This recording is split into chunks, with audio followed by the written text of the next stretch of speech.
kaki sebuah desa terpencil berdiri sebuah rumah tua yang sudah lama tak berpenghuni. Rumah itu dikelilingi oleh pepohonan lebat dengan jendela-jendela kayu yang sudah lapuk dan atap yang hampir runtuh. Penduduk desa jarang berani mendekati rumah itu karena mereka percaya bahwa ada sesuatu yang mengerikan di dalamnya. Suatu malam, hujan deras mengguyur desa. Petir menyambar dan angin kencang menerbangkan dedaunan. Cahaya bulan tertutup awan tebal membuat malam itu terasa semakin kelam dan suram. Di tengah hujan deras, seorang pemuda bernama Bima yang baru saja pindah ke desa itu mendengar cerita tentang rumah tua tersebut dari beberapa penduduk lokal. Mereka mengatakan bahwa siapapun yang memasuki rumah itu tak pernah kembali. Rasa penasaran menguasai Bima. Meskipun diperingatkan oleh orang-orang desa, ia merasa tertantang untuk membuktikan bahwa cerita itu hanya tak hayul.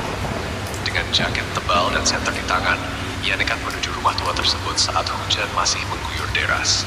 Ketika Bima sampai di depan rumah itu, sebuah getaran aneh merayapi tulang-tulangnya.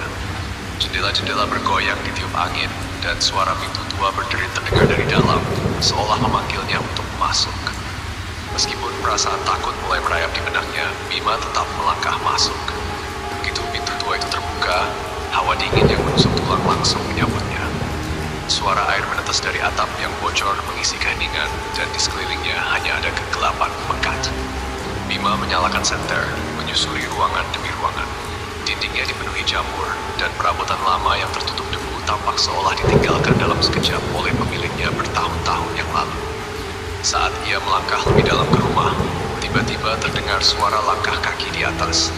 Meskipun ia tahu tidak ada orang lain di rumah itu. Suara itu begitu jelas, seolah-olah ada seseorang yang sedang berjalan mondar-mandir di lantai atas. Dengan jantung berdegup kencang, Bima memutuskan untuk naik ke lantai 2. Setiap anak tangga yang diinjaknya berderit menambah ketegangan. Sesampainya di atas, ia melihat sebuah lorong panjang dengan banyak pintu. Salah satu pintu di ujung lorong sedikit terbuka, dan dari celahnya terlihat cahaya redup seperti nyala lilin. Bima merasa terpanggil untuk menuju pintu itu. Ketika ia mendorong pintu dan masuk, ia menemukan sebuah kamar tidur tua. Di atas ranjang ada boneka kayu berukuran besar dengan wajah retak. Matanya tampak menatap lurus ke arahnya. Tiba-tiba boneka itu bergerak. Matanya yang mati berputar menatap tajam ke arah Bima, dan sebuah senyuman perlahan terbentuk di wajah kayunya. Sebelum Bima bisa bereaksi, pintu kamar tertutup dengan keras, membuatnya terperangkap di dalam. Suara tertawa lembut terdengar dari seluruh penjuru ruangan, dan bayangan-bayangan mulai bergerak di dinding, seolah-olah mereka hidup. Bima mencoba membuka pintu, tetapi terkunci rapat. Hujan di luar semakin deras, suara gemuruhnya menyatu dengan detak jantung Bima yang semakin cepat.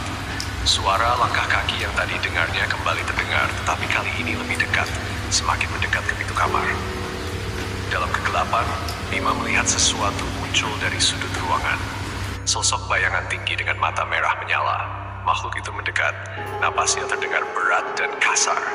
Bima berteriak minta tolong, tetapi suaranya hilang ditelan hujan deras dan petir yang menyambar. Sosok itu semakin mendekat hingga akhirnya berdiri tepat di depan Bima.